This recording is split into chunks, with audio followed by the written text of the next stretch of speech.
All right. Hey now, Bomb Squad. It is episode 75. Look at that. Yeah. 3/4 of the century of episodes. That's good math by me. It's a Yeah. Saturday show on a Sunday. Lazy Sunday. Lazy Sunday. Lazy Sunday. Yeah. Lazy Sunday indeed. You're hungover. Yes, I am. Like last episode, I had a crippling hangover. Yeah. And I fixed hangovers, but it takes work. Yeah, you were alluding to this before the episode, so I need you to fill me in because I'm hurting. So I knew, like, I drank enough yesterday where I knew, like, I had the potential to be as hungover as I was last week. So I did not want that to happen again. Yeah. So I woke up, I set an alarm for 4 a.m, and I get up and I just chugged 3 liters of water, smart water bottles. Yeah. And then I had a Gatorade, pissed, took a shit, and then just kind of laid in bed. I caught the Antonio Brown news on Twitter. Because that happened late night. And then I just was like, I could feel like how hungover I was. So I just like dealt with it while laying in bed, and it's still completely pitch black out, and just kind of like nursed it then, and then sort of fell asleep. And that's why I was telling you, I didn't know daylight savings was last night. So I thought like I just had passed out after doing that and slept all the way till 10 a.m, which I never do. Yeah. And See, my problem is like I didn't go to bed till like about 4. So like I can't do like well, because I got home like I don't know, maybe like 1:45, 1:30, 1:45, and I couldn't fall asleep right away, so I was just like watching TV. It was like 2 o'clock, and all of a sudden I'm watching my show or whatever. I look back like half an hour later and it's 3:30. Like, what the fuck happened? The whole daylight. I didn't even know it was supposed to be daylight savings. Then by the time I got to bed, it was like 4. It's so dumb, daylight savings. Like, what are we doing? Like, you just like fast forward an hour? Like, why? Yeah, can we vote on that? Like, that seems like something we should all vote on as a race. I mean, because like I lost. Like, it should be 1:45, right? It's Sunday. It's 2:47 already. 2:47. I got to be up super early tomorrow. My day's basically over, and it just started. It's unbelievable. Yeah. It's like skipping the 4th and 5th innings. You know, it's just like I don't know what we're doing with that. It's a whole other story, but. Going back to the hangover thing, it worked. I was only hungover for like 30 minutes this morning. I woke up, did my routine. I always go get a pork log and cheese at like the only place in Maryland that makes them. I go to 7-Eleven. I get the Post, get the Sunday New York Post. glance through it. I don't actually read it. I just kind of flip through it. Share the pictures. Yeah, I look at the pictures. If there's something that catches my eye, I'll skim through it. But I just like the idea of reading the Sunday paper. Get some ink under your nails, you know. Yeah, just like look at me reading the Sunday paper. You know, you should have like a chair out on your front porch, and you just sit there, just like flap your arms out, reading a cup of coffee. Exactly. People walking by, hey, I want to be that guy. Yeah, morning. Wave at them as they walk by, just reading the paper. Like, no big deal. Who says print is dead? You see the funnies today? Yeah. Well, there's some good stuff. Not a big news cycle going on this week. Yeah. So not much entertainment in there. But yeah, so wake up at 4 and just treat your hangover then while you're still in like a sleep, like half sleep state, and drink all the water then, and then kind of just lay in bed and just like kind of, oh, this hangover sucks, but like at least I'm still like laying down and sleeping. And then like you'll fall asleep again. And then you wake up and you're like, all right, I kind of already fought off the hangover. Like I did a lot of the work last night. Yeah. I prepared for this. And then you kind of just like, I'm not hungover. Like right now, when I drank the same amount I did last weekend. Yeah. Well, you know, if it works for you, you know, the worst hangovers are the ones that you can't even sleep off. Yeah. You just got to sit there in pain and deal with it. Last week was so bad. Like, I tried to smoke weed because people say that helps. Like we recorded, I have no idea how that's going to sound, but like my brain was broken that day. I was in so much pain. I didn't want to go to sleep, but like I knew like me sitting here, I'm just going to sit here. I just wanted to cry, to be honest. I just wanted to sit here and cry. It was so bad. Like, oh, I feel so shitty. It was that bad. Today, like that's why I took these precautions just to make sure I wasn't sitting there like that again. But yeah. No, listen, if it works, like everyone's got their own kind of remedy. I haven't really figured mine out. I usually just muscle through it. I always tell myself to mix in waters while you do it, and then like I just don't. I feel so good when I'm drunk. I'm just like, fuck it, fuck tomorrow, Tom. That's people like I know people that'll like have like a bottle of water after every beer. Like, fuck, that's so much work. That's so like just to remember to do that first of all, and then so much more peeing you have to do. Yeah. You know, it's just it's. I mean, I know that would make sense, keeps you hydrated, whatever. Because that's like the main thing with hangovers, is being dehydrated. Like I've drank about 6 water bottles today. Yeah. Just chugging. Like I and, woke and I bet you it hasn't really helped. Like, No, because no, I it's mean, still in your system. yeah, yeah, Jerking off helps big time, like yeah. scientifically. That's a way of getting the toxins out, like in a big load. Yeah. I got it. That's on the to-do list for later after we record. Good. And just know that while we're recording, I'm gonna be thinking about jerking off the whole time. Okay. All right. That's fine. All right. Let's get to our world famous segments. Hit it, Taylor Hicks. All right. First segment, we have a horse race. Of course, I'm starting to become like a bit of a gambling addict when it comes to the ponies. I think every single show is we open with the horse race. But so yesterday I opened up the app, did my first bet, hit a trifecta box, was pumped, only won $24, was pissed about it. So I continued to gamble and I've lost $38. So we're trying to win it back on this one. We got Paco Lopez on the 2. Fun fact about today, every single race across the board on every track, the 2 horses shown up in the top 3. Mm-hmm. No matter what the odds, favorite 30-1 didn't matter. 2 was always there. Yeah. So we're gonna bet the 2 on a win-play show because he's 7-1, and we know he's gonna be in the top 3, and it's Paco Lopez. Yeah, it was just like it was written in the stars. You know, like you told me that thing about the 2, and then we're looking. It was like, oh, Paco Lopez got good Paco's odds on the 2 with good odds. Like, oh, he's on the 2. Let's go. But the 2 is only shown today. Like he only won a couple races where he was the 6-5 favorite. But like the 30-1 2 horse and like Aqueduct showed up before, and like you're like I know the 2 is going to show up, so might as well play it safe. And then on the side, I have the 1 horse to show for $3 because he's 50-1. And I took a look at him and I said, "What a horse!" I said, "What a horse! Look at that thing. That horse belongs in Game of Thrones. That horse should be ridden by fucking the Mountain. The Mountain. He's a stallion. Just a fucking horse that can handle some shit. He's a stud." Exactly. All right. So they were lining up to the gates. Let us fast forward a bit here. Get to the gate. There's the 1 again. Another look. 50-1. We're still at 7-1 with the 2 horse. Win play show. $10 or no, $15 total. So it's $5 on each position to win. So if he wins, it's 5 times 7, $35. Throw a little bit of interest in there. And we're off. Up to Pete Aiello for the call. The start badly was Delightful Lana. Oh, Delightful Lana, fucking, she's dead. No, where is she? She fucking fell out of the gate. No. Oh, all right. Well, I still got the 1 horse at 60-1 to show, and she's in 3rd. Now she's in 4th, but she's fighting. I don't know where Delightful Lana is. Now the 1 is falling apart because it's 60-1 and it's not a good horse. Tight pack though. It's tight pack. The 1 is still there. Never mind. Come on. There's Paco. There's Paco. Still in last. Come on, 1. Come on, 1.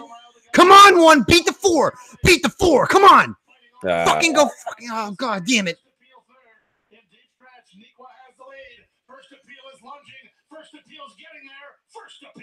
Fuck you, First Appeal. Oh, Paco got screwed out of the gate. Fuck. All right. Damn it. Damn it. I'm on a cold streak. We started off the year so fucking hot. Now we're back to fucking even, basically. Maybe even below. I'm definitely below. Yeah, you've only won about 1 race, I think. But, I should have won 2. Yeah, but you didn't. All right, segment number 2. I got something to say. So you've had something to say for a while. I'm going to say mine first real quick. Let you bubble up. Okay. Well, the first one I was texting you the other day, I changed it. I was going to say a lot of Weird Al Yankovic's parodies, they're better than the original songs. And that's just a fact. It's pretty crazy. But that's that. I didn't want to talk about that because it's not as funny. But this is going to be controversial. Okay. Jimi Hendrix, over fucking rated by a billion. Guy sucks at guitar. He doesn't suck. He's just really not that good. See, I mean, you know more about this than I do, obviously. But the vibe I kind of got with him is the fact that he was more like experimental, kind of like a trendsetter in certain ways. Yeah, like well, people put him up as like, you know, when you're talking about the greatest guitarists of Right. all time, like people are like, oh, Hendrix. Like, I'm like, Also, no fucking way. No chance. yeah, I mean, and also kind of, foreshadowing a little bit to the Biggie Tupac thing. It's like the fact that he died so young. It's like, oh, what could have been, so Well, I'm sure that plays into it a lot too. yeah, but like the sound that he already established sucked in my opinion. Like he had like maybe like Little Wing is a really good song, but like not really. Like it's good and it's got a great solo, but it's just like his guitar playing is just sloppy. It's very sloppy. It's not clean. Clapton blows him out of the water, even though Clapton would tell you straight up that Hendrix is better than him. I think he's just being like humble. But Hendrix was just he's not very good, and he stunk at singing. Oh, like All Along the Watchtower, that song blows. I hate that fucking song. Yeah. Fucking Fire. Like kind of cool. Like not really.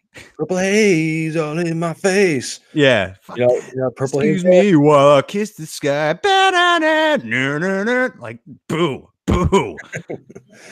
See, it's not good. It's just not good. Again, I don't know enough to really argue the other way. Like, because I study rock and roll. Yeah. Okay. You're a student of the game. Student of the game. Like, I'm not going to sit here and tell you the Beatles suck because they didn't. The Stones were good. Hendrix is around there with Clapton, like as a solo artist and stuff. And, Clapton was so much fucking better. Like, it's not even close. But Hendrix, like, he's all right. He doesn't get the praise. Like, I put him with the Bob Dylan people of like, you're totally overrated. Like maybe you were cool at the time when everybody was just like protesting Vietnam and taking acid. Yeah. Like maybe it sounded cool then, but like we're not in Nam anymore. Nobody does acid. And I'm just sitting here like taking the music that you put out and judging it, and it's terrible. Well, I mean, did Eric Clapton ever play the guitar with his teeth? He probably could if he wanted to, but he wasn't a showman. He was all about technique. Yeah. He was all about creating good music with his guitar. Didn't Hendrix didn't he also play with both hands sometimes? No, he was strictly a lefty. So that was like the other thing that was weird about his sound that like you kind of have to take into account is that they did not make lefty guitars. So he had to take a righty guitar and flip it upside down. So all the strings are backwards. So that's why it's like a little fucking weird. Yeah. Yeah, it is peculiar. But like, I mean, like that's probably why it sounded like shit to me. The strings are backwards. He was just playing everything the opposite of how it should have been played. Yeah, and like people found that cool, and I found it shitty. He couldn't have had one custom made. I mean, I think eventually down the road he did. Starting off, probably. Actually, I think Eric Clapton found one, bought it for him. Oh, that's the story. True.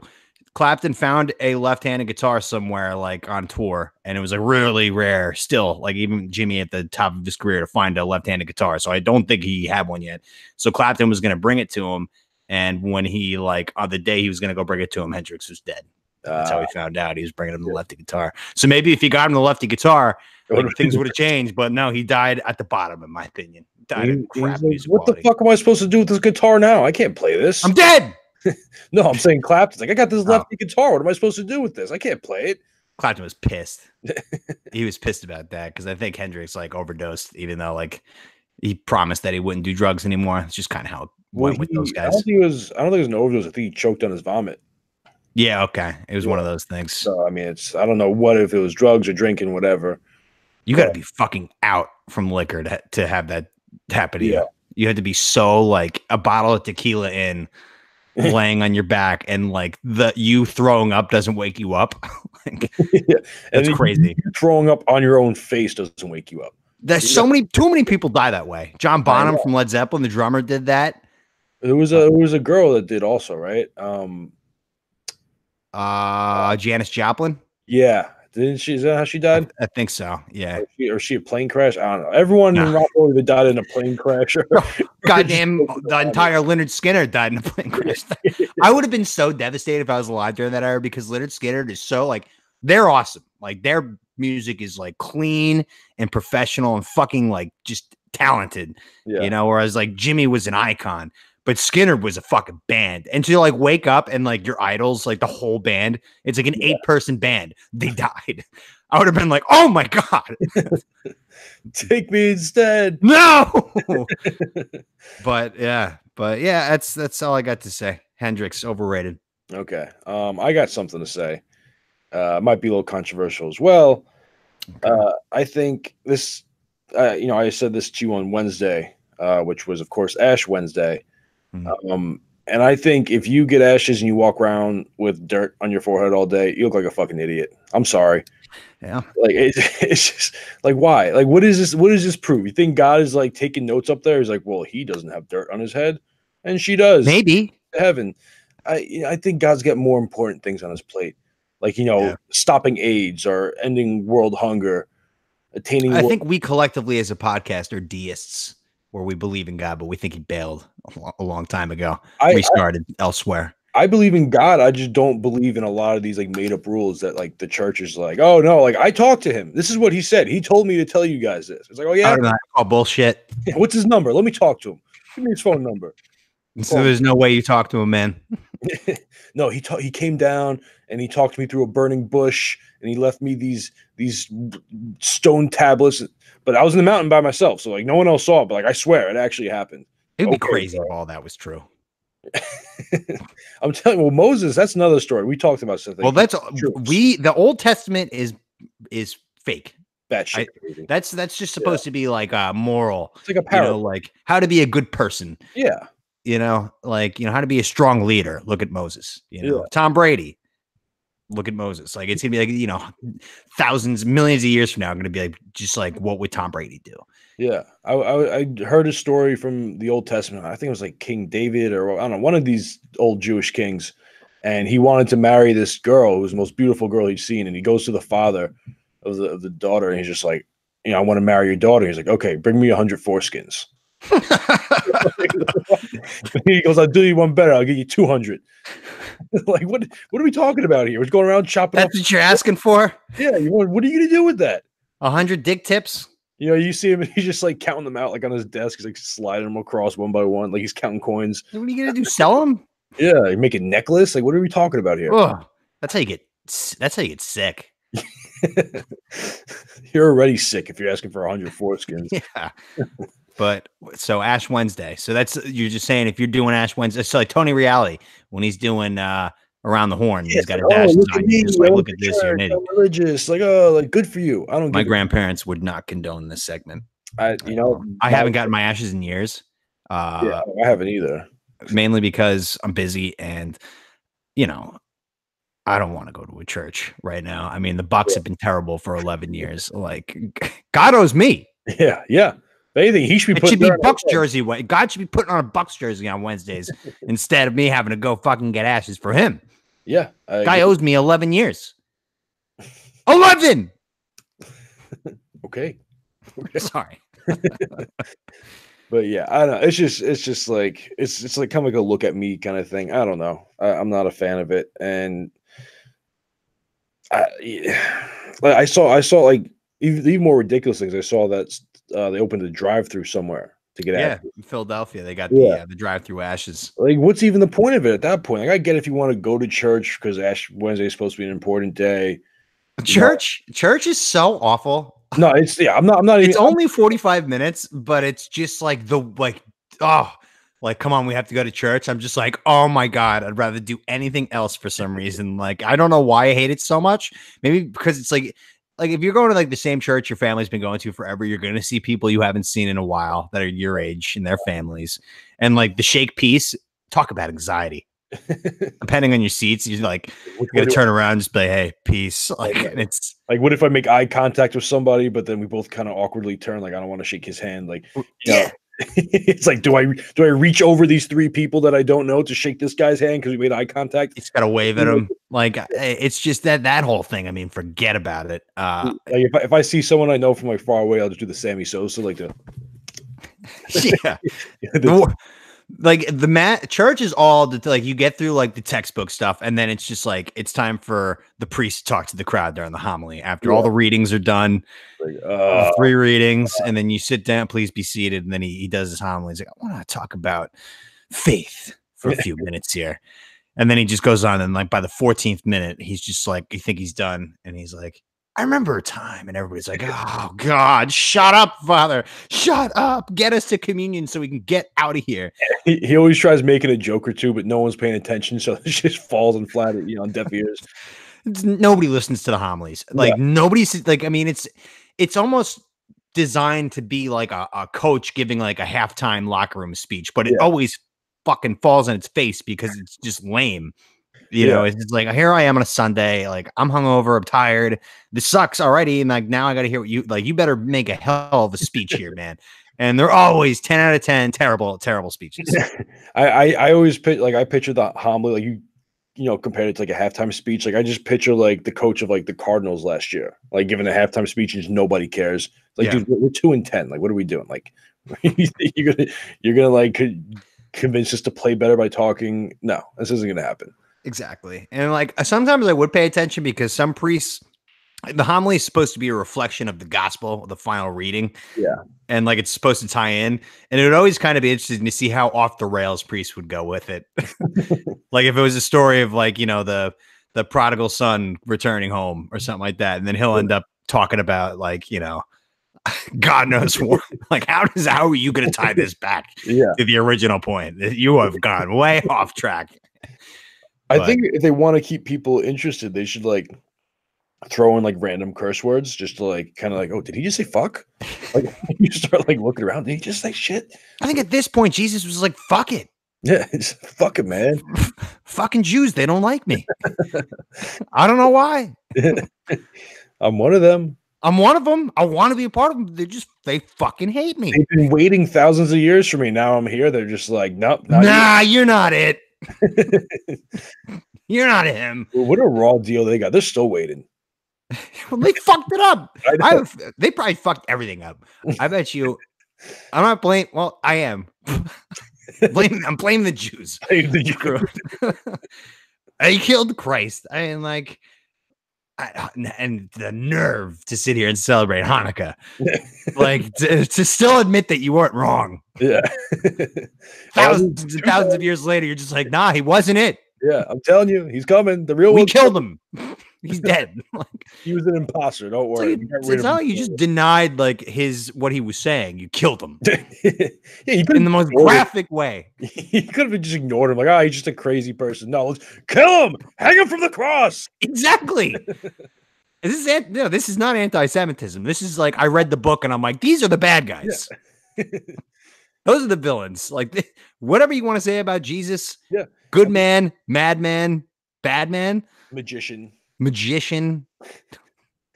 mean, if you look at the Bible as like a story, right? You have there's always a protagonist and antagonist. Protagonist is clearly Jesus, and the people who kill him naturally are the antagonists, the bad guys, the Jews.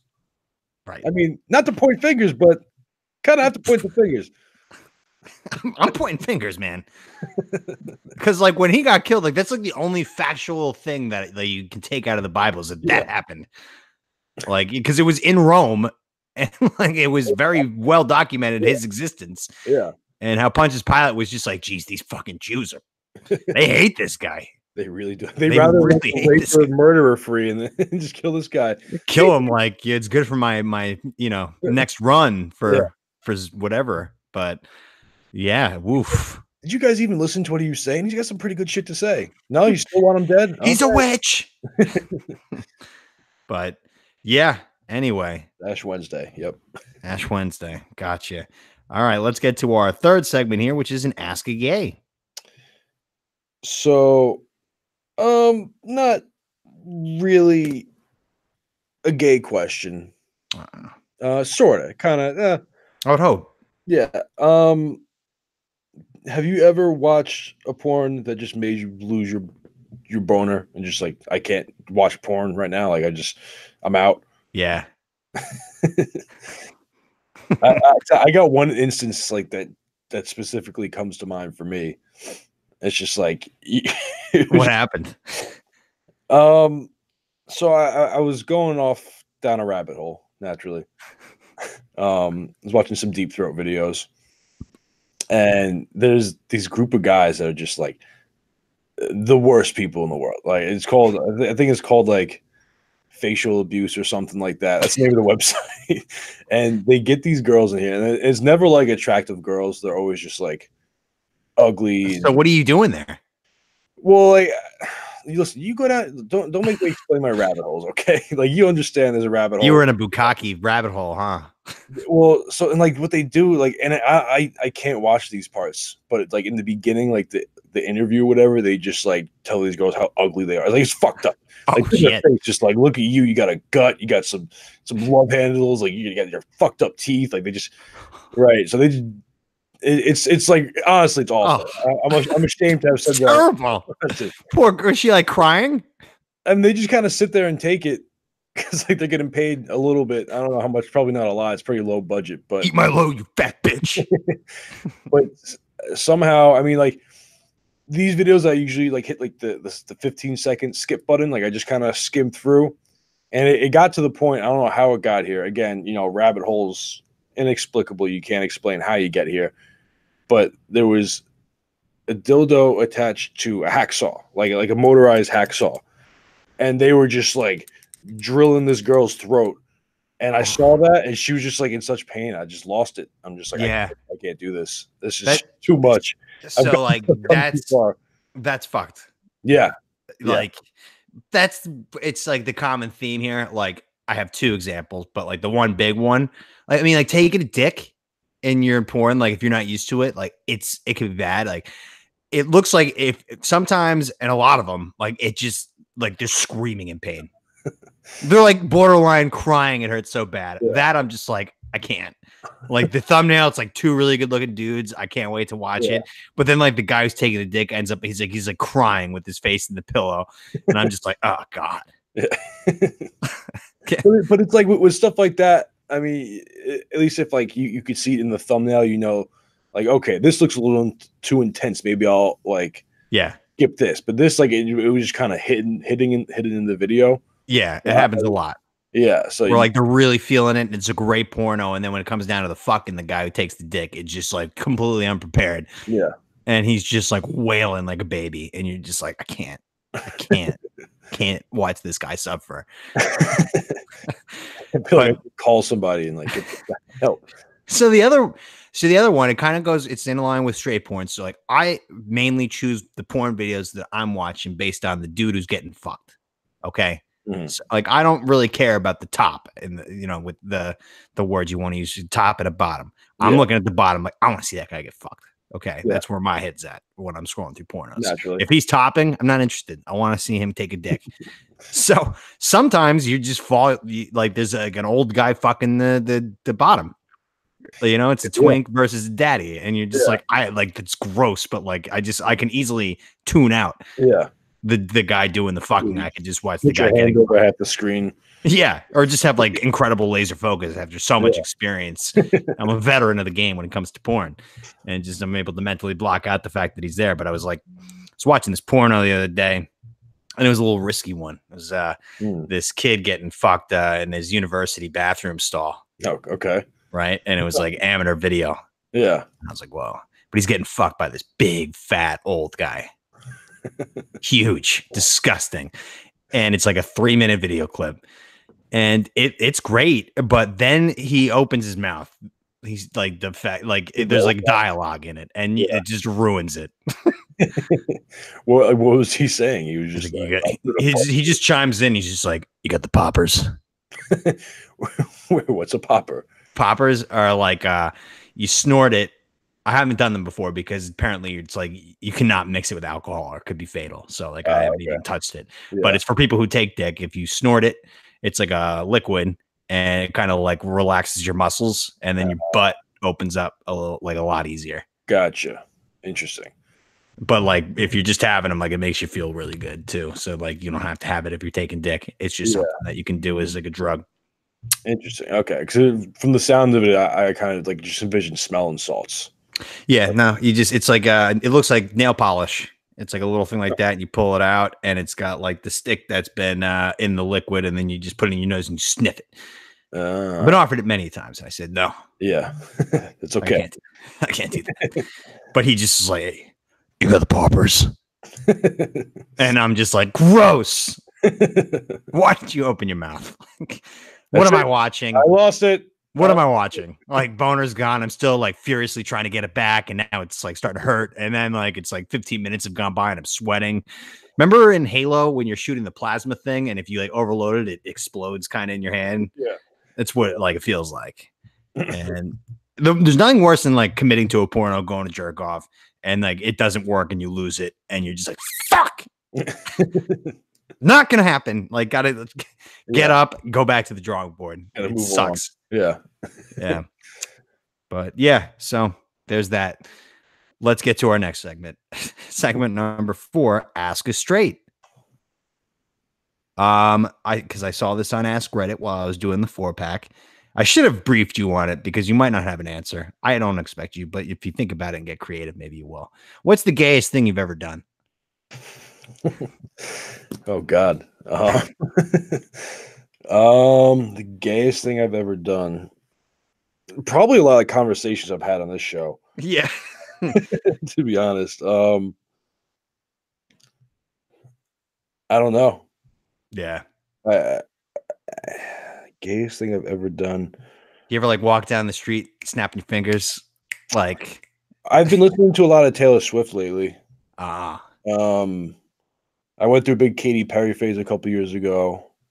No, it's not that gay. They're just they're phenomenal artists. They are. That's the thing. It's like I'm not ashamed of it. Is there an artist you feel like when you listen to, like it's so gay you have to turn the volume down to enjoy it? I mean, probably like probably just one of them, just because like, you know, I have this persona of just being like exactly. Yeah, like when I'm driving in the streets, if I have Ozzy's Boneyard on, it's on like all the way up the volume of my car. So that way I'm like the goddamn ice cream man of rock and roll. Like I'll wake up early in the morning, take Metallica and crank it all the way up before anybody's out on the roads and just drive slowly up and down the streets while I go pick up my breakfast sandwich. And people just like, no, like whoever that guy is, he's just like cranking Twisted Sister. I want to rock right now. And like, it's like not obnoxious music where like, because people who bump hip hop are annoying, right?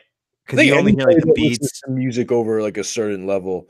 Like if you want to listen to like with the headphones or whatever, or if you listen in the car with the windows up, but if you have like the windows down and you're like, there's times I'm at a light next to somebody and they're playing their music so loud I can't even hear my music. I like to be that guy, but with the right music. If like Metallica is on, I will have it up all the way out of respect, out of like principle that like you cannot listen to Metallica anywhere lower than the maximum volume. See, my thing is just like if I wanted to listen to that music, I'd be listening to it. Like I don't want to listen to your music over my music. I picked my music. Well, I'm spreading the word of metal because we're an endangered species in a way. Like we're still a very strong community, but in the eye of the public, I just want to one day like get the success of driving through with Creeping Death by Metallica, and some chick or something hears it while she's sleeping, saying like that actually sounded pretty good.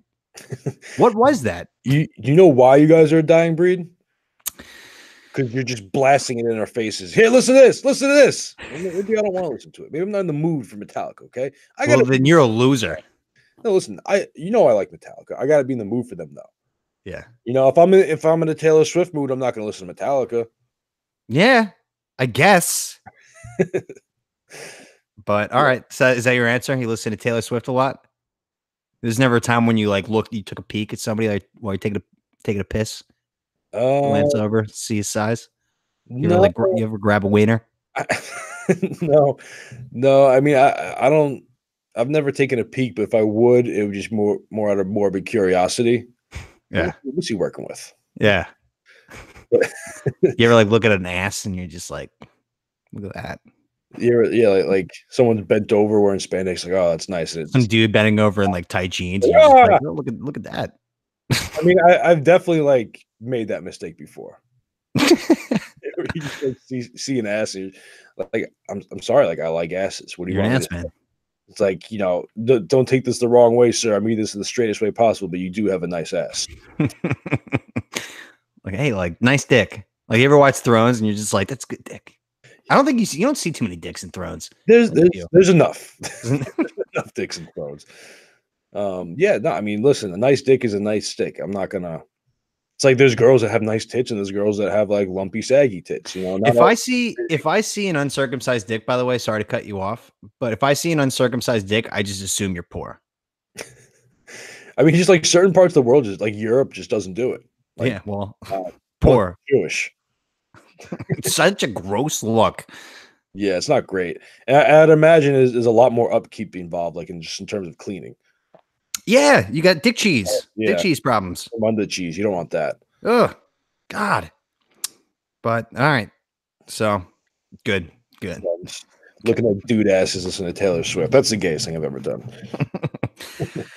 All right, let's get to our fifth segment here, which is a history lesson. So we had the anniversary of the what exactly was it the anniversary of with Biggie and Tupac? This is the anniversary of when Biggie got shot and killed. Okay. All right. March 9th, 1997. Wait. What? I have to piss first because this I want to get into this and I have to focus. All right.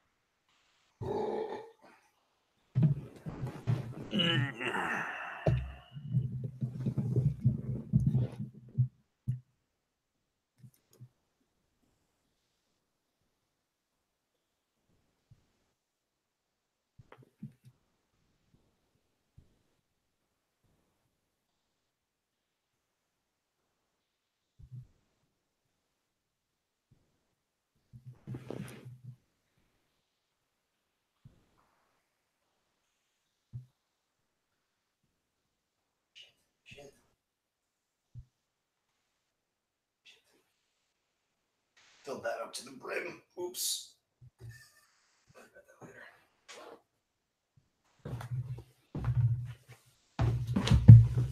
All right. That's a full piss jug. That's a full piss jug. That's a problem. Give me a second. Okay.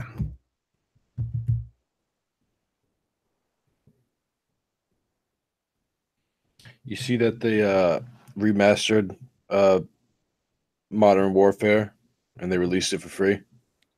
Wait, like the Modern Warfare with at the Afghan level and the stealth bombers and everything? I think it's just the online.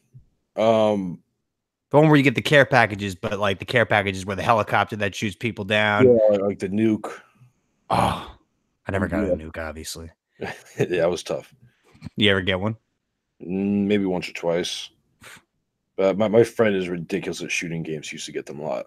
What do you do again? 25 kills in a row? Yeah, like I thought either 15 or 25. Oof. All right, you ready to come back? Yeah, I'm just sending this text. Okay. Okay. So yeah, this is it's a history lesson / what's good. So basically I wanted to kind of, since it's the anniversary, I wanted to give Tom a little history lesson on the whole Biggie Tupac beef, and then like sprinkled in we have like the diss tracks to kind of add perspective. So we'll start in the beginning. First time they met, 1993 in LA. At this point, Tupac was already pretty established. He had gone platinum, I think once or twice already. Biggie was kind of up and coming. He ended up meeting Tupac through a drug dealer while he was out there, naturally. Ooh. Went to his house, and they basically just became best of friends right away. Like they were just fucking around, smoking a bunch of weed, drinking. Tupac cooked up some steaks for him. I'm not making that up. That's what I read. He just made a bunch of big steaks for everybody. I believe they had steaks, French fries, Kool-Aid, and a bunch of weed. And then after the meal, he brought out like a big duffel bag just filled with guns, and they started playing around with them. Like, best of friends right off the bat. Whenever Biggie would go to LA, apparently he would stay on Pac's couch, and whenever Pac would go to New York, he'd pull up to like Biggie in the hood in like a white limo, and they go around just like shooting dice with the locals. Like, I didn't know that they started off so amicably. Yeah, no, they were like pretty good friends. Pac was kind of grooming him because, like I said, he was already established at that point, and I guess maybe he saw like a little bit of himself in Biggie, and so he kind of was grooming him, giving him advice, even to the point where at one point Biggie wanted him to take over as his manager instead of Diddy. because he felt that Diddy wasn't doing a good enough job. But Tupac was like, no, like give Diddy a shot. I think he's gonna really help you. So this went on for about a year or two. They were friends. Then Where did it go awry? well, so we're getting there. We're getting there. And I'm just gonna keep going down. If you have any questions, just stop me along the way. Tupac was in New York filming something. I don't know if it was a movie or music video or something. And he started hanging out with, and this is what the article called them. So I'm not, these aren't my words. A group of notorious Queens toughs. So I guess they're just like Couple toughs. couple toughs. They were led by this guy Haitian Jack. Sounds like somebody you'd find at Restaurant Depot Yeah. wearing flip flops in the freezer. Yeah, exactly. But Haitian Jack was not to be trifled with. And Biggie warned him. He was like, "Look, I know this guy. Like, I've done business with this guy. Stay away from him. Like, he's not to be trusted." And he should have listened, but he didn't. And then in November of '93, Tupac, Haitian Jack, and other guys were charged with allegedly gang raping a 19-year-old girl in a hotel. Jesus Christ! Yeah. Oh, get a vintage Jesus Christ in there, because that's what that was. Yeah. November '93. I was 2 years old. Look at that. Yeah, I was one. I was one. So Magic Johnson has AIDS, and this is happening so far in my life. Pretty eventful so far. HIV, sorry, not AIDS. Same thing. But Tupac claims that he wasn't in the room for it. He said he left at, I don't know where he went, but he left, and it was basically Haitian Jack and the other guy. And he says that he told the reporter that Haitian Jack set him up. Now I'm guessing Haitian Jack didn't like being called out in a fucking newspaper. I thought you were going to say, now Haitian Jack did not like being called Haitian Jack. No, I guess that was his, I guess he was cool with that, but he, wasn't happy about that. And all right, we'll keep going from there. So what happened was, a little bit down the line, Tupac was supposed to record a verse with, what's this guy's name? Little Sean. Don't know who he is, but apparently he was close with Biggie and Puff. Diddy. And he was going in to record the verse, and on his way up into the building, into the studio, he was jumped and shot 5 times by a couple of gentlemen wearing army. Shot 5 times? 5 times. A couple of gentlemen wearing army fatigues, which was a noted outfit of Brooklyn Ruffians. Okay. Right. Like, that's kind of like, you see the guys in the army fatigues, you know they're from Brooklyn. Yeah. And where's Biggie from? Biggie's from Brooklyn. Brooklyn, hell yeah. So it's just like, one, either, Biggie set him up, which is where his head was at, or if he didn't set him up, he could have found out who did it, but he never did. But the Biggie song dropped right after that. Right. So, and then he dropped the song "Who Shot You," which he claimed was recorded long before Pac was shot. It was just. So I didn't know all this, because that was my original thing. I thought it was just a miscommunication. Like, this song happened to drop, like, at a very convenient time to point at that. Yeah. But after hearing all of that, like, "Who shot you?" That sounds. It's very skeptical. Suspicious. Yes. Yeah, suspicious. Yeah, exactly. So it's it's probably the worst time to drop a song, or the best time, depending on the message you're trying to. So I have the quote from Biggie down here. He said, "I wrote that motherfucking song way before Tupac got shot. It was supposed to be the intro to that shit Keith Murray was doing on Mary J. Blige's joint, but Puff said it was too hard." Yeah, fair. That sounds like a good excuse. It sounds like that's what happened. Yeah, no, very specific. Mary J. Blige, like he had his backstory down, but my thing is like, why release it then? Like, just hold on to it for a little while if that's record the companies, man. Yeah, but I mean, who shot you? Like, why would that be for fucking Mary J. Blige? Well, that's why they didn't use it. It was too hard, too motherfucking hard. Oh, I thought it meant like Puff said it was too hard to replicate. Like, he was gonna have to. No, like it was just like too intense to like put on a Mary J. Blige album. Like, listen to Mary J. Blige, and all of a sudden you hear "Who Shot You" come on. You're like, whoa, Jesus, Mary, Joseph. But so yeah, I don't know. Like, I don't know why you wouldn't just like hold on to it for like a couple months at least. If he has a record contract, it's not up to him. Yeah, but he's got to like talk to like the record people, like, hey, listen, like, This They were relentless. I mean, like, I don't know if you've seen documentaries on the fucking music industry from the 80s and 90s with those people. They're just like, "Oh, we own your ass." Yeah. And it's no, you're right. You're right. But you would think that he would, I mean, at least give him another song in the place. I don't know. I feel like he would have been more cryptic because, like, he doesn't want to come off as a pussy, but it sounds like he's like, "No, I genuinely didn't do it. I made that for Mary J. Blige." Yeah. Yeah. I don't know. So, I mean, regardless, Pac didn't buy it. Yeah, Um, he did not. but a few days later, he ended up getting sentenced to a year and a half in prison for the whole sexual assault thing. Biggie or Tupac? Tupac, the whole thing with the girl in the hotel room with Haitian Jack. He actually showed up in the hotel room like in bandages, like arm in a sling. I think he actually, I was reading a little bit about like the details of the shooting. I mean, he got shot 5 times, and I'm pretty sure he got shot in the head and the scrotum. Ooh. But they're saying that he might have shot himself in the scrotum while he was reaching for his gun. Which, you know, classic Plaxico Burress. Yeah. Safety wasn't on. Yeah. But so while he was in prison, he reached out to Suge Knight. Put a hit on Biggie. No, well, so at this point, I don't know who he was signed with exactly, but he ended up signing with Suge Knight because at this point he had spent all of his, you know, most of his money on his lawyers and stuff like that. So he needed, like, not even for him, just like for his family. So Suge kind of helped out, put his family in a place, was helping them out. It's a good guy. Yeah. Good. Oh no. I mean, he not even with this, but he just shit he's in jail right now, basically for life. Oh, he is. Yeah, he's done some shit for other shit. Shit. Not related to this rivalry. Not related to this at all. This was like a couple years ago. Give me one word to describe what he did. Rape?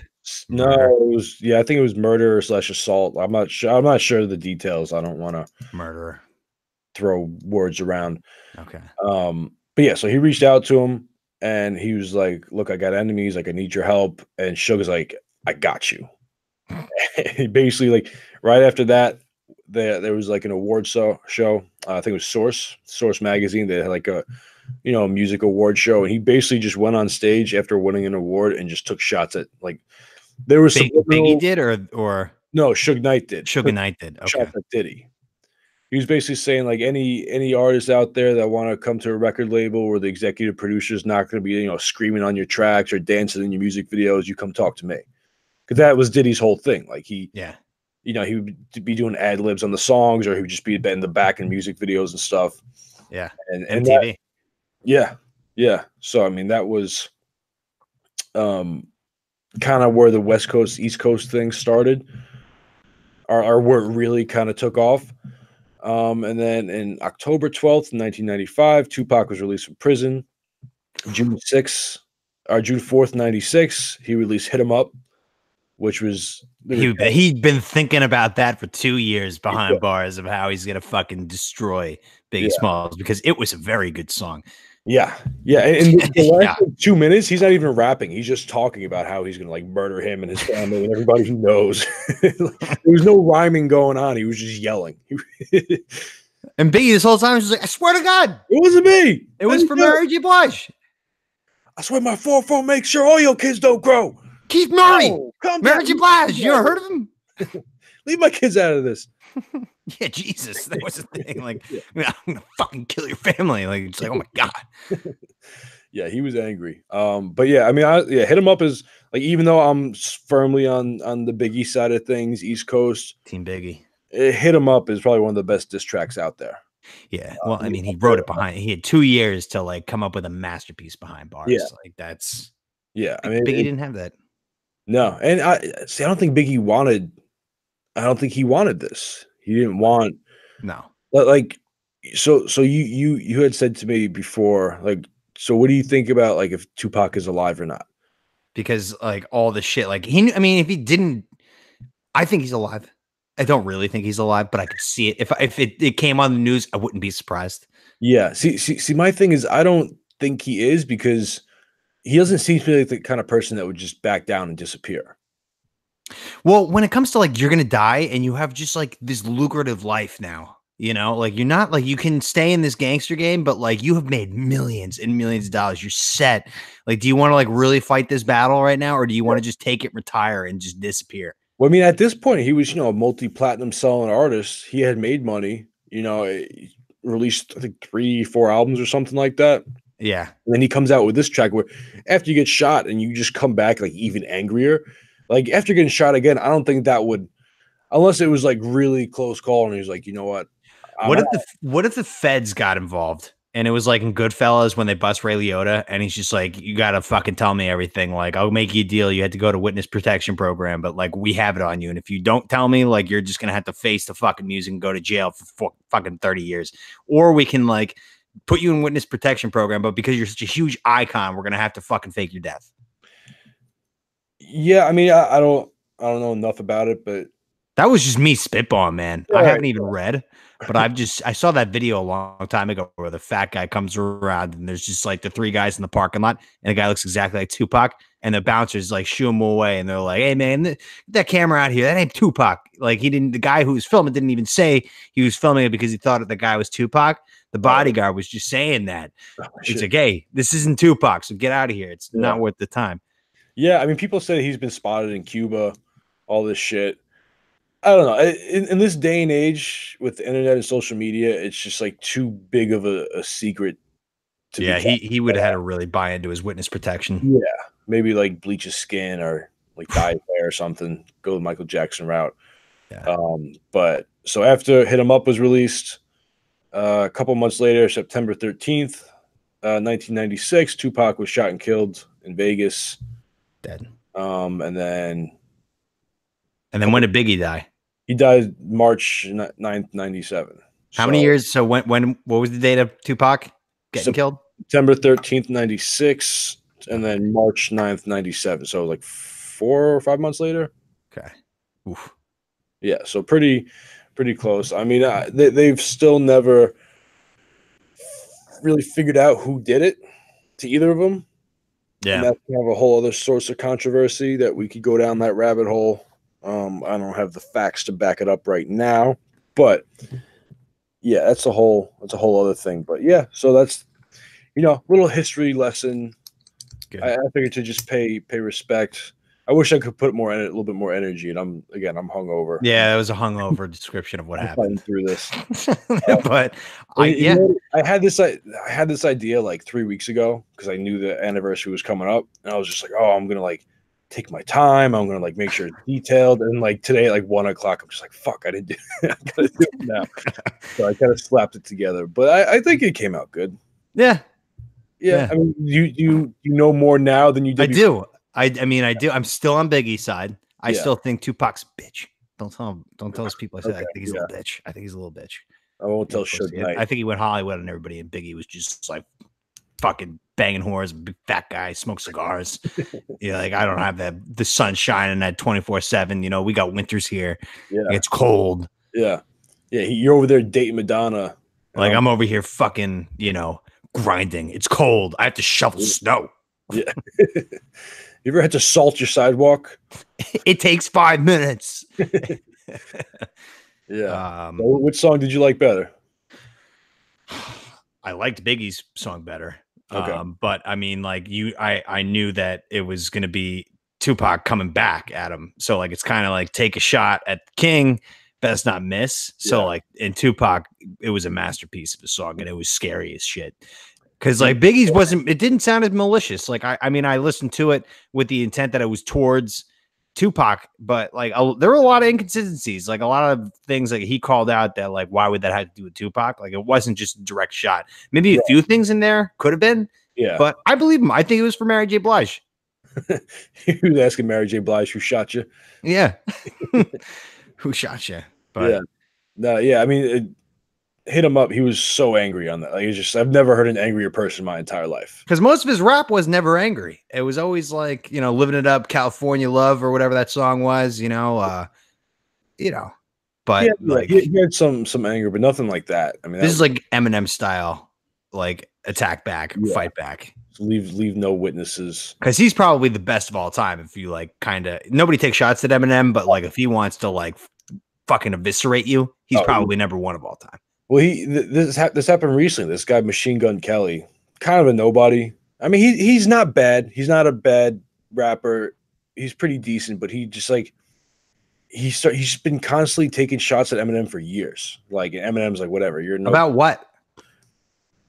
like just saying like you're old, like you're played out, like So he's like First Take on ESPN of rap, yeah, talking about Tom Brady. And the thing that like got Eminem real pissed was a couple years ago he was on like a radio interview and he was like talking about how hot his daughter was, but like his daughter was 16 at the time. And he's talking about Eminem's 16-year-old daughter saying she's super hot. Yeah, like he didn't know that she was 16. Allegedly, You can't just go what he said. Show though. Still. Yeah, I know. So like that kind of got it, and he kept talking, and he released a diss song, and then so Eminem's newest album, he had like some subliminal shots at him, and then MGK came out with like his own diss song, and then Eminem came back and just eviscerated him, and then MGK just like, I don't even feel like I need to respond to that. I won this battle. It's like literally everybody's saying the opposite, and you're sitting here saying, you know what it was? He was releasing an album like the next week, so this was all for fucking publicity.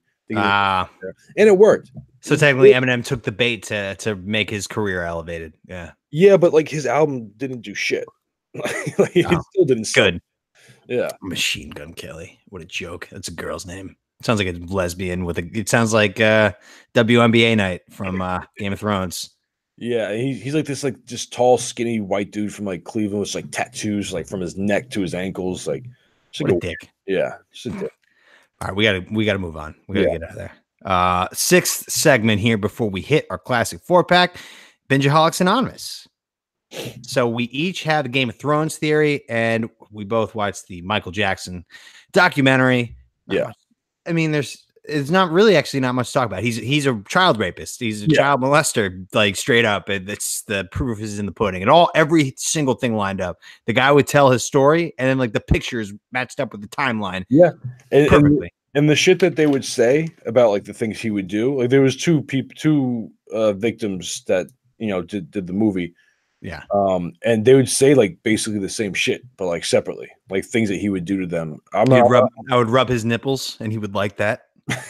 Yeah, I don't even laugh, but we're I don't even want to like go into the graphic details because it's like that disgusting. Yeah. The shit he was doing, but the thing that was fascinating to me was the fact that he did this shit to them, and the one guy in particular, the Australian guy, all these years later, still talks about how much he loved him. Yeah, like after all the shit he did to him and all the Well, I mean, like he was like the most famous person in the world. Yeah, by far, and it was during America's booming economy with the 80s and like MTV, and the Thriller video was like, if you classified it as a movie, grossed more than like Star Wars. Really? He was like, he was a god. So like if he liked you as a kid, like for his relationship, he played that pedophile game where you had to lure him in, but he had unlimited assets. So he made the kid's family. Like he gave him a whole fucking life.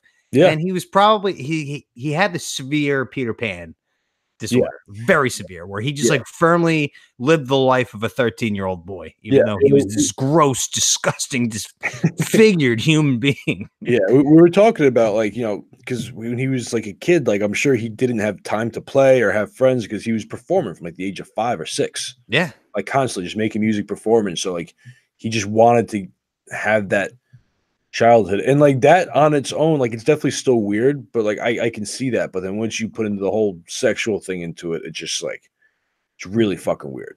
He got to like it just I mean, like you can't do that.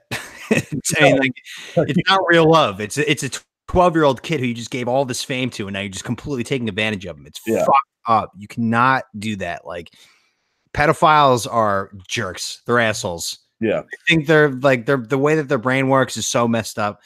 Like they like kids, like if you give them all this stuff, they're just going to do what they tell you. Yeah. Him. He gave this kid, he was like Michael Jackson's protege. You're a made man at 9 years old.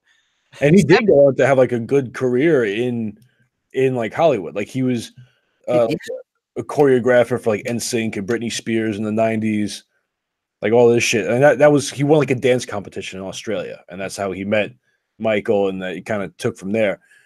But and that's the thing is he would use his power. He would say like, "Oh, like if you come spend time with me, we'll we can get you, see the right people, do the right things." That's just I mean, like Michael Jackson, he's one of like thousands, I feel like, of Hollywood actors who have done this. Oh, for sure. It's just usually not with little kids. Usually it's like with consent. No, I'd say both. I mean, like it's common. Like if they're like 13, it's a child actor. Like there's plenty of people who think like that. Yeah. It's like, hey kid. Well, 13, I guess is probably tough. Maybe like 16. Yeah. You get like Britney Spears when she came up, she was only like 16. Yeah. I'm sure there was some of that going around. But yeah, and the other thing that was just perplexing was the fact that these parents would just let their kids just like sleep in the same bed as him. It's like, oh, that's fine. He like would put them up in 5-star hotels or wherever he had them in the Neverland Ranch. And then like he was just so fucking weird that like people genuinely believed that he just wanted to hang out with kids. Yeah. He was like a very gentle soul, but he was fucking weird. But he's just like, you just got to treat him like a kid. And somehow that just was like the national perspective of him. Yeah. Yeah. I mean, like every single red flag is there that this guy is a fucking creepy ass pedophile. Yeah. Yeah. I mean, like obviously, hindsight's 2020, but I feel like if there's this 40-year-old guy, weird looking, talks in a weird falsetto voice, just like super immature. Like if he wants to hang out with my kid, I'm like, no, that's not I don't care who the fuck you are, Michael Jackson. Yeah. Like, stay the fuck away from my kid. Like, even if you're not raping him, you're fucking weird and you're creeping me out. Yeah. Like you guys are getting too close. But like, I guess, I mean, that's the biggest question that came from is like the family's kind of fucked up. Like they had their blinders on. Yeah. I mean, like you were getting comped like personally by Michael fucking Jackson right now. Yeah. Who's the biggest thing in the planet. Yeah. And he's just letting you stay at his house. But like, meanwhile, you're doing it, sacrificing your kid. Like it's, I wonder if they knew. I mean, they had to have been like, what's going on there? But they said they didn't. I mean, that's what they said. I don't know. Like, even up until the second trial, they still thought he was innocent. Yeah. Until like, he kept trying to get them to come out and testify for him. Like the families of like, these kids and the kid, they were adults at this point. And then like the one kid said to his parents, like, just don't get involved. He's not a good person. Like, don't vouch for him. And like at that point, they're like, oh shit, did he actually rape you? Like, oh yeah. Oh, yeah, like he did. Yeah. It's terrible. But yeah, he is. I mean, like that is going to be a legacy that might get destroyed over the next few weeks, like completely. Like you'll never hear him on the radio again, and then 5 years will pass, and it'll be like, oh yeah, remember Michael Jackson? Yeah, and the crazy thing is, like people, like always kind of knew. Yeah. Like confirmed, but like now it really is confirmed. Macaulay Culkin saying that nothing happened really was everybody's like, all right, that's it. But I mean, it's Macaulay Culkin. Like he's a national figure. Like you didn't think about like the other kids. Like he couldn't just do that to Macaulay Culkin. He probably tried, but Macaulay Culkin was probably smart enough to be like, no, like I just want to be buddies. I don't want to fucking do that. Don't touch your nipples, you fucking psycho. Like you know who I am? I've been in 2 Home Alones. Yeah. Incredible smash hits, Michael. All right, I ain't no dick. I don't need to touch your nipples. Okay. I don't need to touch your nipples to be successful. Okay, I got my own people. I got my own nipples. And Michael's like, all right, hey, fine. But like the rest of the kids who like needed he was just skyrocketing him. He fucking just changed their goddamn. He just morphed their brains. Yeah, and that's how child molestation works, and it's terrible. Fucking asshole, Michael Jackson. Hey, Michael Jackson, fuck you. Fuck you from beyond the grave. I know you're listening. I'll turn on my sound box later just in case you didn't hear that, and I'll scream it into that. Say, hey, any of you guys near Michael Jackson? Tell him I said to go fuck himself. Weird looking piece of shit. Yeah. God, like Sandra Bullock gone bad. I heard a theory that when he was a kid, he was chemically castrated, so he would always have that like falsetto voice. Oh, he was just like created in a lab. No, well, like they did something to him where he, I guess, couldn't like produce testosterone. To like, I guess become like, because he was very like dainty and had that like high pitched voice. So they wanted to maximize that. Right. They wanted to keep that so his voice wouldn't change. Because once you hit puberty, all odds are off. You don't know if you'll still be able to sing after that. Right. Well, either way, it doesn't matter. Yeah. Fuck him. Fuck his parents who, if they made that choice. But all right, we got to move on from this MJ thing. He is a rapist. Yes. Is what it is. Fucking asshole. I never really sat down and listened to his music anyway. I mean, he has good music. I'm not. He does. It's not my cup of tea. I mean, like it's not something that I like desire when I listen to tunes, which is every day. I'm not gonna like. I'm in a Michael Jackson mood. No, I don't think that's ever happened. I hear you. I'm not like, I don't go out of my way to really listen to him, but you can't deny that he was extremely talented and he made hits. I mean, he was the king of pop for a reason. Yeah. Well, I'd rather listen to the Prince of Darkness, Ozzy Osbourne. By all means. All right, let's get to the second part of this, which is our Thrones theories. Start the Thrones music. So you had a theory that you were thinking up for a while. I just came up with one on the spot this morning. I'm just going to just drop it right now because it doesn't require too much conversation. Okay. And I think you'll agree. I think Sansa fucks up and it results in just a crucial fucking death. Somebody huge, like top 4 character dies because Sansa is a fucking terrible decision maker. I can see her. I don't know if it would necessarily be a fuck up, but I can see her making a decision that would screw somebody over. And in the end, it doesn't even matter. Yeah, because the walkers are coming. Yeah, so she fucked up and it caused their death. Yeah. No, I could see that because she's like, you know what it is? It's like she's learned, like the people she's learned from are Cersei and Littlefinger. Yeah, like the two couple wires. Yeah, the two fucking snakes, biggest snakes in the entire show. And literally just out for themselves at all times. I think that we should hide from the walkers instead of going to attack them. Don't you agree, John? And then like John's like, yes, I do. And then people die. I should have listened to her. I shouldn't have listened. We should have attacked. We shouldn't have hid. Yeah. That was a really good impression by both characters, by the way. Yeah, no, that was good. That was good. You should if they're ever looking for a stand-in, I should give you a call. John, what are you doing? So my theory has to do with the Golden Company. Are you familiar with them? No. Okay. So the Golden Company is a group of mercenaries from Essos. They're the ones that Cersei hired to come over, the ones that which she sent Euron Greyjoy to go get, with his ships. Right. So allegedly they have about 20,000 soldiers with horses and elephants too. Elephants. That's back then. I mean, back then having any kind of giant beast is a huge because the walkers have giants and a dragon. Yeah. Giants are nothing to fuck with. No, they're not. So here's my theory, right? I'm giving you a little Thrones history lesson. I'm teaching all kinds of things today, right? Okay. So maybe about 100, 150 years before, the show started, there was a rebellion called the Blackfyre Rebellion, right? Mm-hmm. The king, he was a Targaryen. I forget his name. He had a bunch of bastards, kind of how Robert did, right? Just a man whore. Yeah. Slut. Go around fucking everything that walked. But the thing with him and his bastards was he legitimized them. And he welcomed them into the fold. So he gave one of his first sons, who was a bastard, his sword, Blackfyre, which gets passed down. Basically, that's how you anoint the next king. Basically, you give them the sword. It's been passed down from king to king. And his legitimate kids did not like that. Ooh. So once he died, it started a whole rebellion. The bastards, and then whoever backed them, other big families, big. The bastards are led by the dude with the sword, right, the legitimate. Black so I'm starting to already tie this together with Jon Snow. You're right. So what happened was after they lost, they went to Essos, and those Targaryens, and then because there was a bunch of big houses that backed them, and then after they lost, the new king was like, get the fuck out of here. I don't want you here. You were fighting against me. Yeah. So they got exiled to Essos too, if they were able to escape. And they started the Golden Company. Gotcha. Right. So, and this has happened throughout time. Anytime a nobleman or a knight had been exiled, more often than not, if they could fight, they joined the Golden Company. So after Robert's Rebellion, there was a bunch of people that went over too. The leader of the Golden Company now is a guy named Homeless Harry Strickland. Homeless? Harry Strickland. Why is he homeless?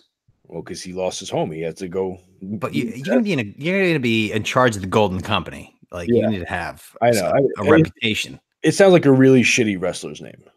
You Yeah. know, like this guy, homeless Harry Strickland comes out. He's just wearing like the tattered shirt. I picture, like that would be a perfect name for like Mick Foley.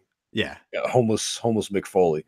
But so yeah, he's the leader of the Golden Company now, but he was also Rhaegar Targaryen's best friend. And who was Rhaegar Targaryen? Jon Snow's father. Oh. So, but none of this has been covered in the show, right? Not yet. No. Not yet. Not Cocky. Yet. But it is like if you watch the trailer, like because he's known, like, you know, if you read the books, whatever, like you know that he's the leader, and they kind of give you that backstory a little bit in the book. But they actually show him for a split second in the trailer when you see all those like gold people lined up at the boats. That's them, and he's the one standing at the top. I thought it was actually like Jaime at first, or like right, maybe, but that's him, homeless Harry Strickland. So my theory is he's gonna get to Westeros, and he's gonna like start fighting for Cersei, and he's gonna find out like, oh shit, there's a bunch of Targaryens over there. I'm loyal to the Targaryens.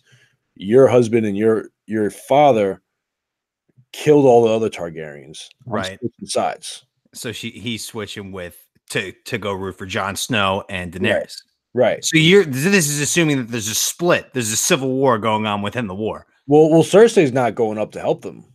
No, I thought she was. No. Remember, she said she was like, "You think I would actually like, you know, go help?" That's why Jaime left at the end. Damn. She double crossed him. I thought she was just like being a dick, like not really, like she understood still what was going on, but okay, all right, that's big news. Yeah. No, she double crossed the shit out of him. She wasn't going to help, and basically what she was going to do is she's going to get this army, and then once all the fighting settled up there, if there's anyone left, then like there wouldn't be enough people to fight back against her. So kind of where my theory comes in is, so what I've heard, don't know how accurate it is, but I heard that basically the storyline with the walkers is kind of wrapped up by like episode 3 or 4. Spoiler alert, because I am Mr. The Walkers are going to win the entire thing. So you're saying I thought someone told me that they saw it in an interview with one of the writers, directors, that like the big battle with the walkers is like not early in the season, but it's not like the last thing. Oh. I think if I understood it right, could be wrong, but that's what somebody told me. So if that's the case, I think after the shit with the walkers and they start coming down, and then it's just like, oh, we got to fight homeless Harry Strickland, and all of a sudden, it's like Cain taking off the mask or whatever. He just kind of turns on Cersei, and that's it. Damn. Yeah. And then you just have to assume that Cersei loses. She dies. Yeah, I still think Jaime's going to end up killing her. Oh, that's 100% going to happen. Yeah. It's just a question of when. Right. And how. Yeah. Because the mountain is her night. So, like, if Jaime were to cut her head off and the mountain saw it, he would, like, go kill Jaime. Yeah, more or less. I mean, I think it'd be worth it. Sacrifice. Yeah. Take her out because she's so fucking evil. She's a bitch. I love her, though. She's a bitch. Yeah. All right, let's get out of there. Let's go to our classic 4-pack of questions here. Hit it, Kane. All right. Compliments of the Ask Reddit. Ooh, let's see here. Question number 1. What mistake almost killed you? Ooh. So I don't know if it was so much a mistake, more of an accident. I was skiing, and is this the same trip where you crapped yourself? No, different trip, different ski trip, different mountain. I was with one of my cousins. I was with some family, and my cousin's like a really good skier, and he just kind of, she's like, "I'll meet you at the bottom," just like downhill, right? Kind of left me. So I'm going, I'm doing my thing, and I was a pretty good skier for my age too. And then I think someone like cut me off or something, and I had to like kind of turn quick, and I fell near the edge of the trail, and I started rolling, and on the edge was like a wooden like fence kind of thing. It was like a post in the ground, and there was like 3 wood logs going through them.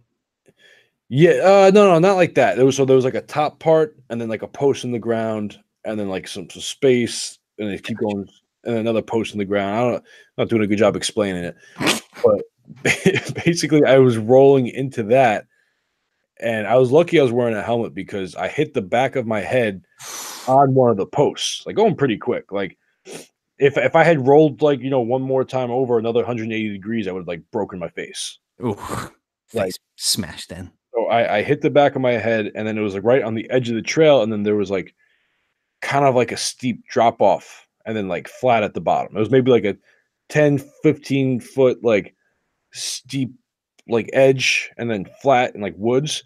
And I hit the thing, and I fell down into the. Oh no! What happened was I lost one of my skis. Went down there, and then I went to go get it, and then I couldn't get back up. And then you fell back. Because there was like 5 or 6 inches of snow, and you're wearing ski boots. Like you can't climb in that shit. It was steep. No. So eventually they had like ski patrol like come and like pull me out. They dropped their stick, like grab my stick. They like pulled me up, but pull me up. And like my cousin was just like at the bottom, just freaking out. He's like, I thought you died. Like I even went back up and then like went down again to see if I would see you. Like it was like 45-minute ordeal. Jesus, that's on you. I got cut off. Okay. There's etiquette when you're skiing. If you don't follow it, it can really don't get in the mountain if you can't ski. Okay. Oh, I can ski. The other assholes I had to worry about. Oh man. Mine. This was you know why they call me the road show, right? Yeah. Why is that? Because you're just really good at driving. Exactly. Yeah. There's only 3 mistakes I've ever made driving when I was behind the wheel. 2 of them happened in the driveway at my old house, my parents' house. Me not looking behind me and just backing up into my dad's car and just being like, fuck. Real good driver. I just smashed my shitty Jeep Cherokee into my dad's brand new Mercedes Benz. But the third one, I could have died. So this is a question I've asked Reddit, and I immediately thought of this. I haven't thought of this in a while. It was terrifying. I was driving to work at the shipping and receiving job I had, and I was just in a shitty fucking mood. A little hungover, had too many the night before, and there's this weird light on Route 60 something in New Jersey near the Home Depot. There's like 2 consecutive, but there's 2 fucking highway paths passing through. So there's like a middle. I don't know. It doesn't even matter. So I'm driving up, and the light is red, but I didn't see it. I don't know how I didn't see it. I think I just lost my train of thought at like the worst possible time you could do it. And I just like never even slowed down. I just ran the red light. And I just felt this draft, like this like big force. Yeah. Like hit the tail of my car and just kind of swoop me in and out. And then I drive to the second light because it's a fucked up double light situation. And I sit there and I'm like, that was fucking weird. And I look in my rear view mirror. I see it's a red light with all these cars sitting behind it. And I'm just like, you just fucking run that? Like red light? I'm like, what was that? And I just realized a car was coming to T-bone me at 65 miles an hour. Yeah. He just missed you. And he just missed me. Yeah. Like the wind hit the tail and like gave me the pressure to feel it. Whereas if that was like a half a second earlier, you were fucked. I'm fucking dead, man. 65 miles an hour getting T-boned, and I'm going like 40. Yeah. Damn. Yeah, that's crazy. Yeah. It's crazy to just think how like, you drive every day. You're, like you said, you're a good driver. I consider myself a good driver, but it's just like one thing could just fuck it all up. Yeah, and that's like what makes me such a good driver is that I see that, and I'll never drink and drive. Like if there's usually 100% chance I'm going somewhere to drink, yeah, like I know that, so I'm not going to drive there. Yeah. Right. And if I do, it's because I have no options, and I'm just going to leave the car there and Uber home and pick it up in the morning. Yeah, but like, yeah, you got to watch out because there's a lot of fucking idiots out there. Because this brings me to my second question here of the 4-pack. What crime should be punished for a lot more than it is? If you get a speeding violation over 100 miles an hour, I want your ass in jail.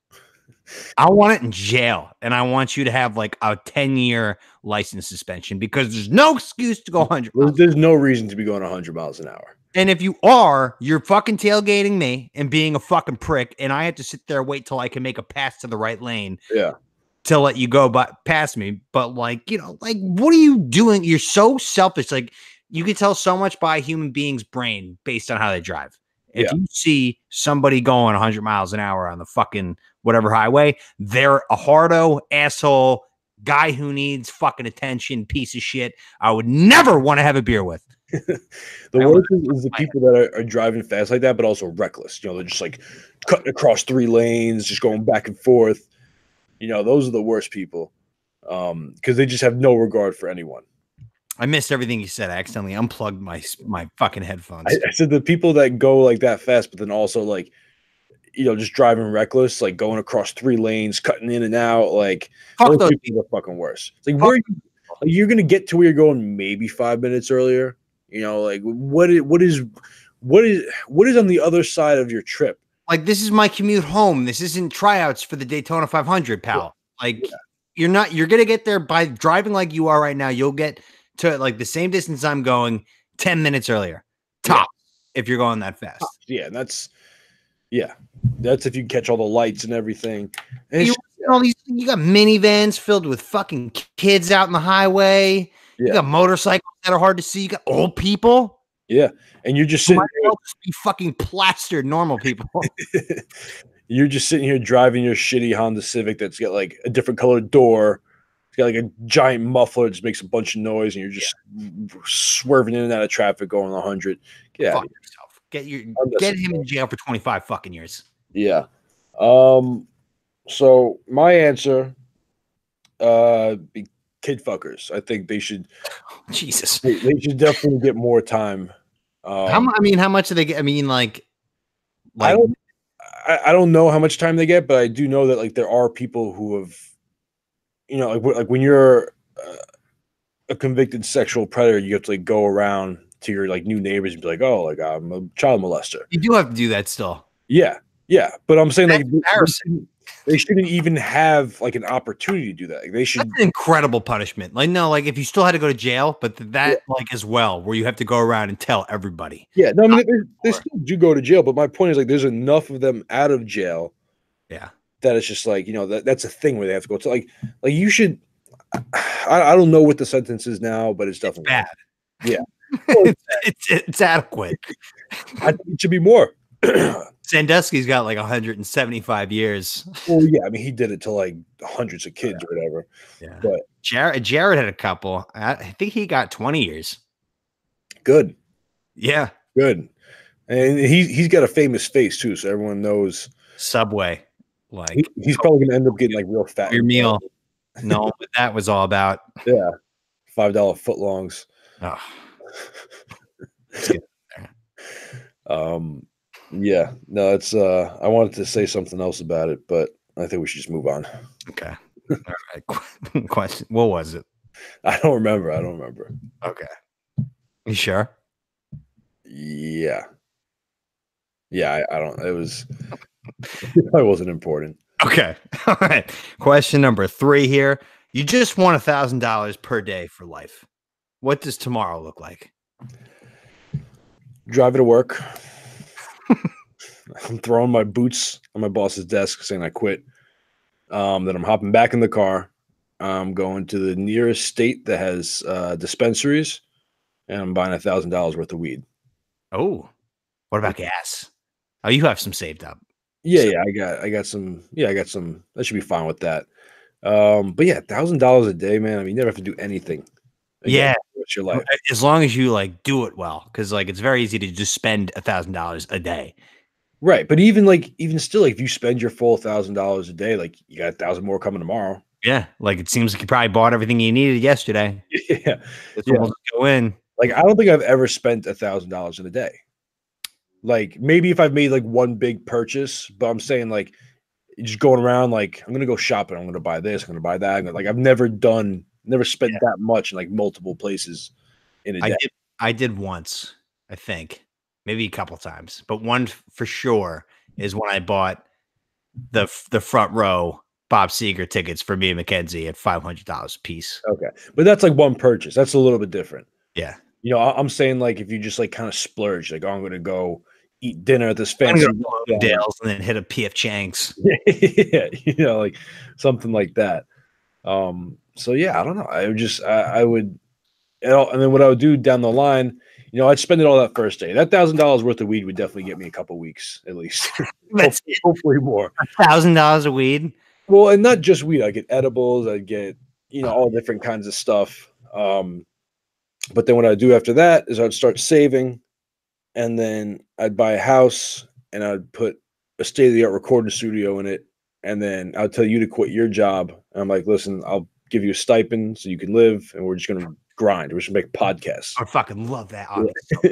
We'll hire a social media intern.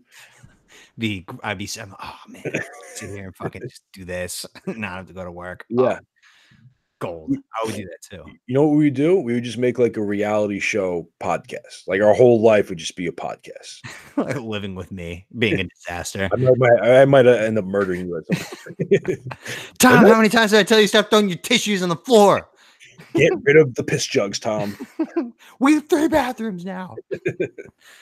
I'm just trained to piss in jugs now because I have to move in a year, less than that, up to New Jersey with a roommate, my buddy, and like I'm so used to the piss jug.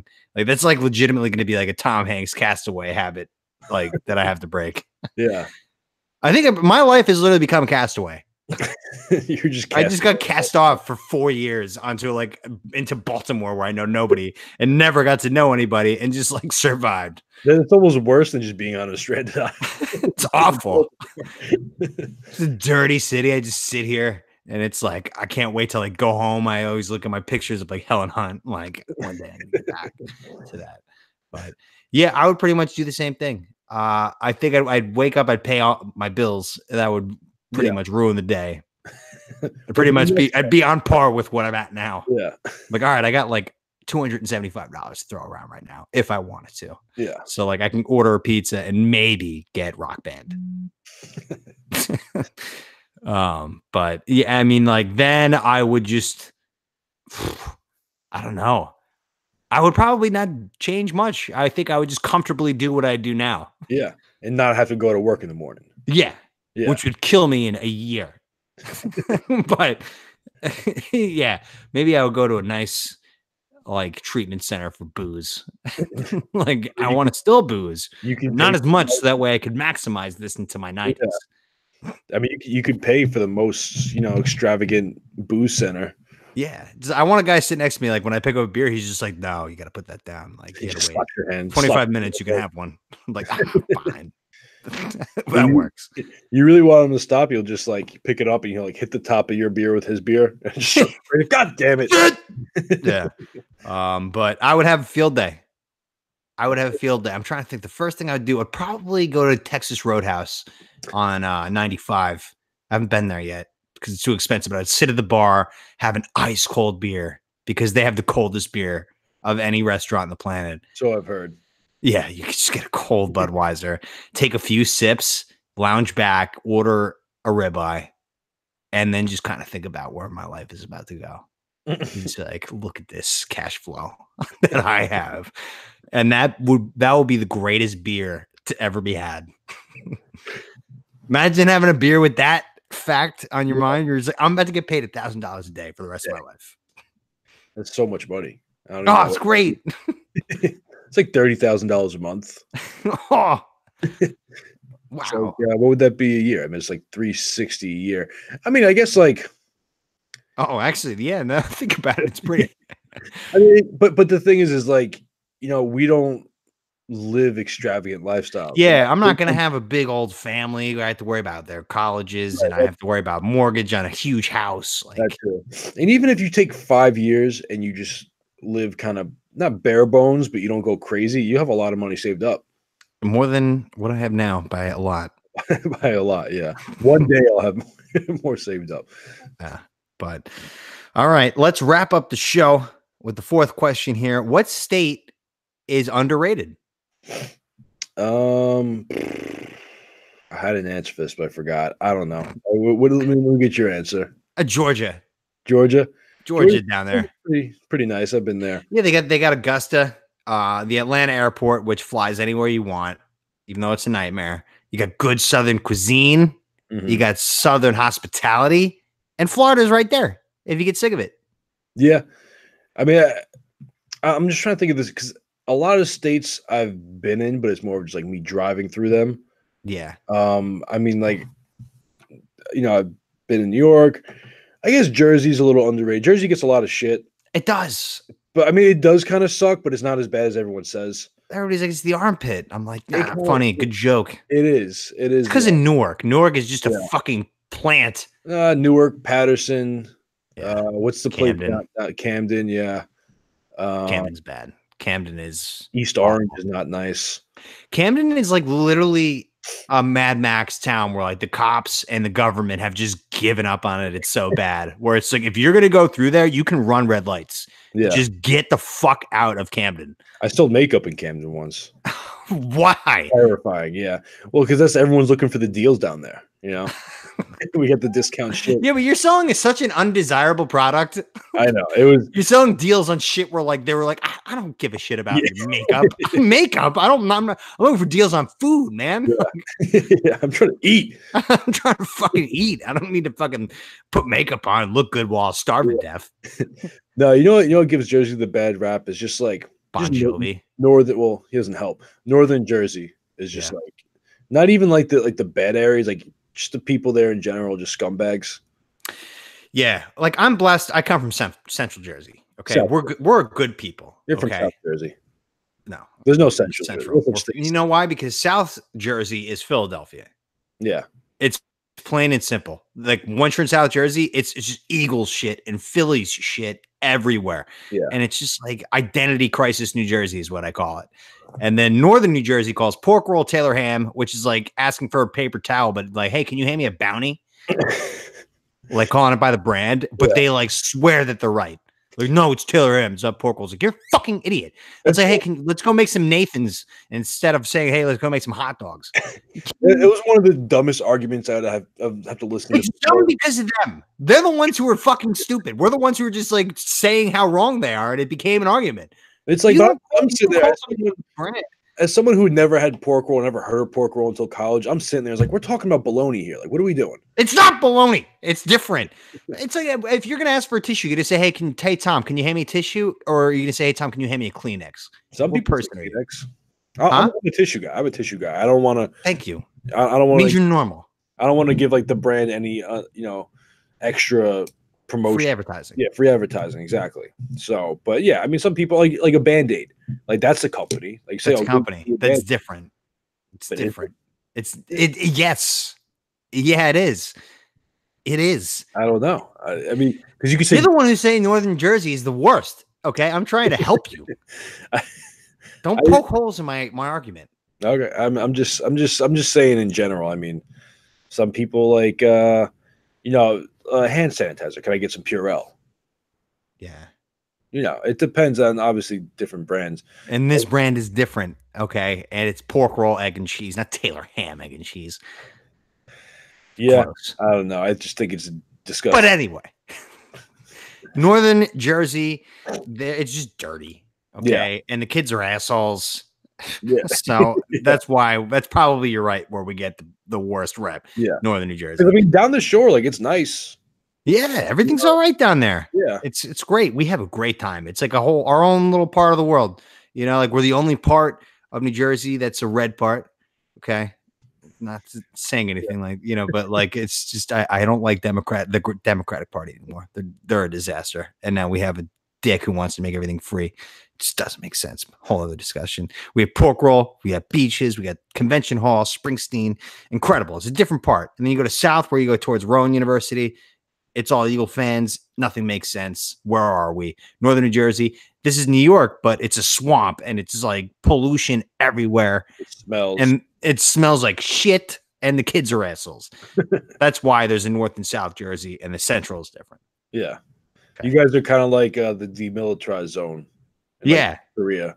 Like, that's nice. Look at that. Like, people get Jersey shit, but like right there where Tom lives, like, I like that. Yeah. Like North Jersey is like North Korea, and then South Jersey is like South Korea, and you're just in the middle, like hoping you don't step on a landmine. Or Pyongyang or whatever. Young. Yeah, exactly. Capital. No, we're like America. America. We got hot dogs. We got Jersey Mike's. Ever heard of it? Yeah, it's pretty Guess good. what? Central Jersey. Yeah. Okay. Someone told me, I don't know if this is true, but if your name is Mike and you live in Jersey and you show them your ID, you get a free sandwich. What? That's what someone told me. It's probably not true at A all. lie. It's definitely a lie. But Yeah. all right, that's the show. You got any post-show thoughts? No, man, I'm gonna go to sleep. Take a nap. I'm gonna put some more money in my horse racing account and bet 3 more races, and I will let you know how I do. All right, I'll be waiting with bated breath. Good. All right, Bomb Squad. Thanks a lot for listening. We'll talk to you next time. Have yourself a killer week.